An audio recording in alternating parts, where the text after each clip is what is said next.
2025 ওয়াকফ সংশোধনী আইনকে চ্যালেঞ্জ জানিয়ে সুপ্রিম কোর্টে মামলা। অন্তর্বর্তীকালীন স্থগিতাদেশ বহাল সুপ্রিম কোর্টে।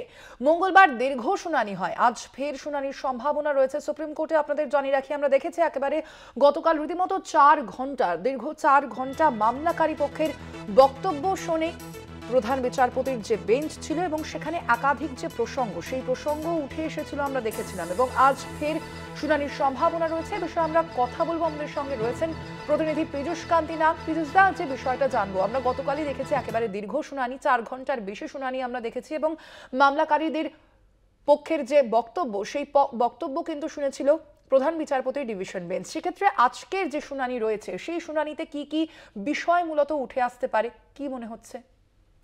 দেখো, মূলত গতকালের দীর্ঘ শুনানি, 2 ঘন্টার শুনানির সময়সীমা ধার্য করলেও প্রধান বিচারপতি বিওয়াই গাভাইয়ের বেঞ্চে দীর্ঘ 4 ঘন্টার মতো শুনানি চলে। এই শুনানিতে মূলত ওয়াকফ 2025-এর সংশোধনী আইনের যে বিষয়গুলি সংবিধান বিরোধী, সেই বিষয়গুলিকেই তুলে ধরেন আবেদনকারীর পক্ষের আইনজীবীরা। মূলত নতুন আইন অর্থাৎ সংশোধনী আইনে যে ওয়াকফ সম্পত্তি বাজেয়াপ্তের বিষয়টি উল্লেখ করা রয়েছে, সেই বিষয়গুলিকেই কিন্তু সামনে এনে আইনজীবীদের সওয়াল ছিল যে পুরনো যে সমস্ত ওয়াকফ সম্পত্তি তার হস্তান্তরের উপযুক্ত নথি না পেলে নতুন আইনে যে বাজেয়াপ্তের বিষয়টি উল্লেখ রয়েছে তা সম্পূর্ণ অনুচিত। তার কারণ সেই সব সম্পত্তি প্রায় 200 থেকে 150 বছর আগে হস্তান্তর করা হয়েছিল, সেই নথি বর্তমানে দাঁড়িয়ে পাওয়া খুবই অসম্ভব। সুতরাং এক্ষেত্রে সেই সম্পত্তি যদি সরকার বাজেয়াপ্ত করে, তা কিন্তু একটা অস্থিরতার পরিস্থিতির সৃষ্টি হবে। এছাড়াও ওয়াকফের সংশোধনী আইনে 5 বছরের প্র্যাকটিস সংক্রান্ত বিষয়ে যে উল্লেখ আছে, সেই বিষয়টিও তুলে ধরা হয়।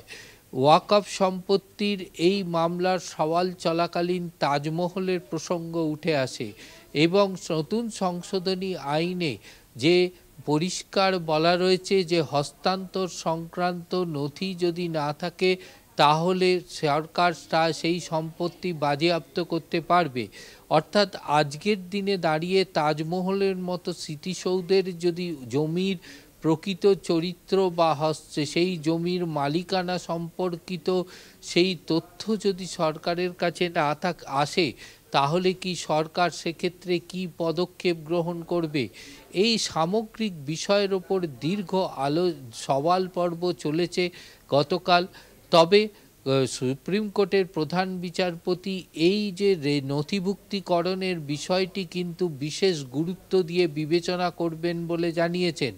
সুপ্রিম কোর্টের নজরে রয়েছে যে পুরনো ওয়াকফ ঘোষিত সম্পত্তিগুলির যদি চরিত্র বদল করে, সেক্ষেত্রে কি পরিস্থিতি দাঁড়াবে, সে কথা মাথায় রেখেই কিন্তু এই বিষয়টির ওপরে সলিসিটর জেনারেলকে তার বিশেষ চিন্তাভাবনা বা এই বিষয়ে তার বক্তব্য জানাবার কথা বলেছে সুপ্রিম কোর্ট।